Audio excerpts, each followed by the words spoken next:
Hello all and welcome. Today on display, I'll be looking at the problem with minimalist watches. It's not so much a problem as it is an observation about some areas of the market where there are some issues associated with it. Minimalist watches are very popular amongst consumers and certain brands, and it's definitely playing to a more common trend of quiet luxury and stealth wealth. And this design can manifest in a number of different ways under different interpretations. Now, I have three different interpretations of minimalist design watches, with the first being the Laco Brandenburg 40, a typically German style of design. My second example here is the Frederic Constant Classics Quartz, a Swiss contemporary interpretation, I think. And another Swiss contemporary interpretation here is the Perle Weekend. Let's first define what is minimalism within the context of watches. The general design philosophy is to reduce design elements down to what is essential for function, with the function being timekeeping. What does it not mean? It doesn't mean that you should reduce the quality of components, materials, and construction to use the pretense of minimalism as a crutch, which a lot of more affordable fashion brands definitely use. And that brings me to my issue. This is a tactic that is commonly employed by more affordable mainstream or non-enthusiast focused fashion brands. And for first-time buyers, this can create a dilemma when entering such a saturated market for minimalist pieces. And that means you have to be even more careful when looking to buy minimalist inspired watches so you don't end up with low quality, poorly manufactured pieces that will break down in the near future.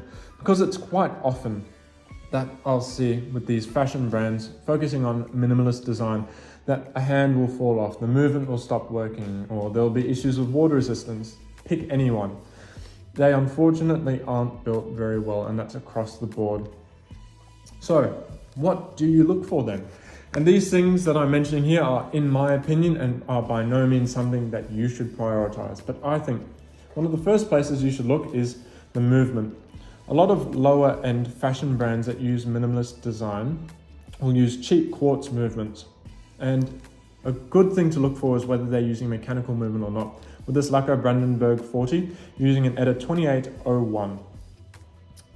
And while a high quality mechanical movement is by no means a defining factor of a good watch, it definitely shows that there is intention behind the design and the intention for the watch to be high quality as well. But a quartz movement doesn't mean a cheap watch and a bad watch as well. With this Frederic Constant Classics Quartz using a Ronda quartz movement, and it just means that it gives extra money to allow for interesting case design and finishing. And while it is simply finished, it is well finished, and I think that is key. A lot of lower end fashion pieces will have very low quality case construction and low case finishing. But this Frederic Constant proves that while using a quartz movement, you can have excellent case finishing and quality. Another feature that I look for is quality in the dial and the finishing of the hands.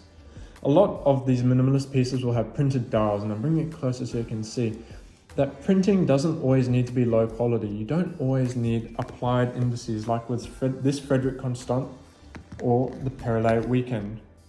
You can have very high quality printing on the dial as well, which you can see there, it is immaculate. And what you can also hopefully see there is that the hands are thermally blued. This is a feature that is not easy to employ, and it shows more care and consideration from the brands who are looking at using this. And they're not just out there to get your money. Now, speaking of money, the context of price is very important. If your gut is telling you that one of these, if like a fashion brand, is a bit much for what they're asking, if it's using mineral crystal, if it's not a very good movement and they're still asking a lot of money, then listen to your gut. Take that advice. Because they probably are asking more for it than the watch deserves. But these are just a few of the features that I look for when I'm shopping for minimalist watches, and I hope that helps you. Let me know in the comments what you think of this. Thanks for watching, and see you guys next time.